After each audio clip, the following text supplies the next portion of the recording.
This is the Movement for Revolutionary Change, the MRC. In this episode of State of the Nation, we are going to review the storming of storage facilities where COVID-19 palliatives have been kept by government authorities. And we are going to review the storming of these facilities and the possession of these facilities by ordinary Nigerians.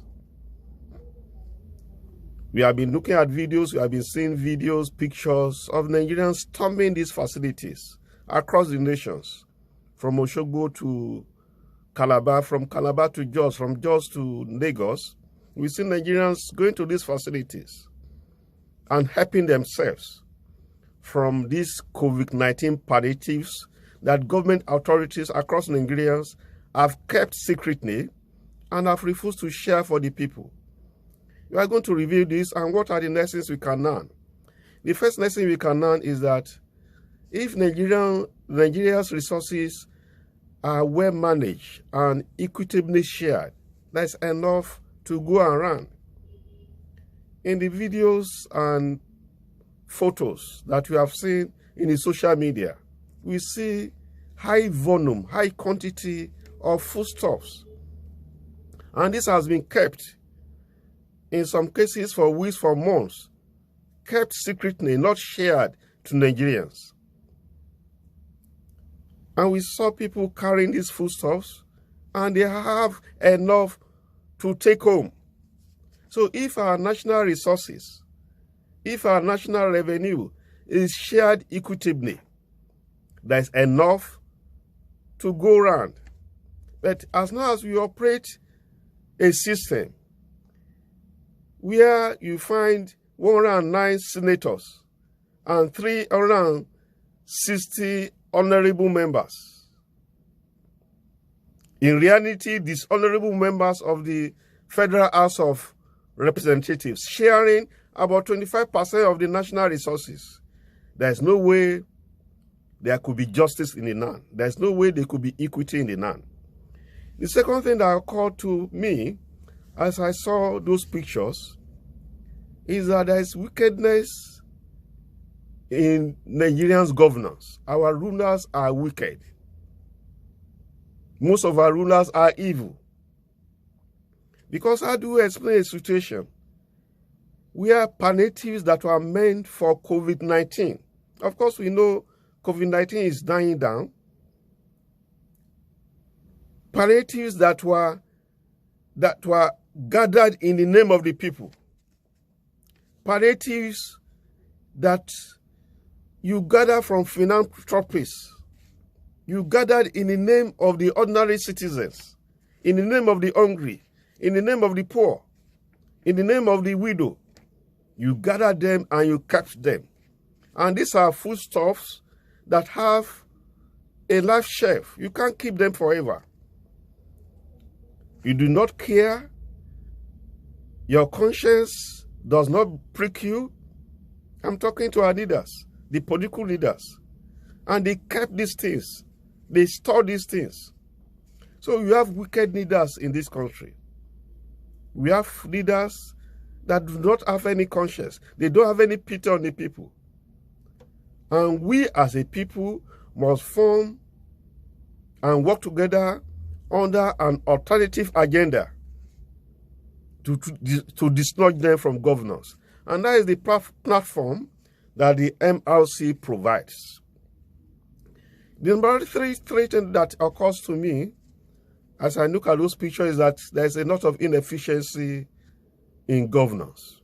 Of course, we have one or two state governors explaining that some of these materials were just purchased or were just donated a few weeks ago. That is not an excuse.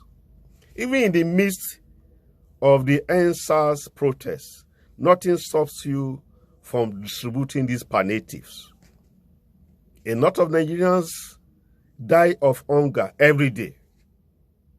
Nigerians are hungry. Nigerians are in need of these things. So it's not an excuse. If you buy a foodstuff today, nothing stops you if you are organized, if you are efficient, if you are well structured, from distributing it that same day. As a matter of fact, before you purchase, if you have your data, if you plan well, the people who are going to be the beneficiaries, they could be ready for you in the storage offices, and you distribute them immediately. Therefore, the third thing that occurred to me is that there's so much inefficiency in governance at the local government level and at the state level, even at the federal level in Nigeria. And when there is inefficiency, services cannot be delivered efficiently. And of course, an unjust system, a crude capitalist system, cannot deliver efficient services because that system is based on exploitation. That system is based on oppression. That system is based on injustice. That system thrives when it oppresses and exploits its subjects. And the other lesson that is occurring to me is that there is hunger in Nigeria, and we need to tackle hunger in Nigeria. You saw how people are going popularly, how people are going into those storage centers to take different foodstuff for themselves. Of course, if a household has enough to feed, they won't participate in such an exercise. The truth is that Nigerians are hungry. The truth is that Nigerians are living in poverty, and our government does not care. The truth is that Nigeria has been held captive by a clique, and they have cornered the resources of Nigeria to themselves. And the majority of Nigerians are hungry. And the last lesson that is occurring to me is that for us to move forward as a people, as a country, for the people of this country, and I'm talking about the common man, the me and you that have stormed those storage centers to possess our possessions. For us to move forward, the salvation of Nigeria does not lie in the hands of the present political class. And that is why the movement for revolutionary change has been formed as an alternative, people-centered, people-driven mass democratic organization.